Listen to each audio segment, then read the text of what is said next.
Good morning welcome back to my channel guys. प्रथमे मो voice टाक आपण इग्नोर करेंगे कहीं मो देह टिके भल नहीं। सबुदिन पर आज भी मो ऑफिस बाहरी सारी सांग मैंने ऑफिस रे जाए देखे तो एठारे क्रिसमस डेकोरेशन सरी जाइतिला।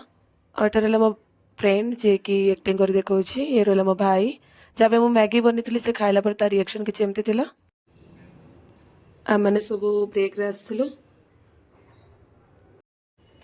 राति जेतले सांग मैंने आज गोटे फ्रेंड रो पोस्ट बर्थडे सेलिब्रेशन थिला सेते पे आमे जाइतलु होटल रे। ए माने समस्त मो फ्रेंड माने एटी डिनर सरी आमे माने फ्रेंड को गिफ्ट भी दे देथिलु। ये रहला मो फ्रेंड जे कि पूरा वीडियोटा बनौछि सांग माने गिफ्ट देखि से बहुत खुशी जाइतिला। आज पे एतिकी सांग माने जदि वीडियोटी भलो लागिथिबो लाइक शेयर सब्सक्राइब कर देबे। रोछि बाय बाय जय जगन्नाथ।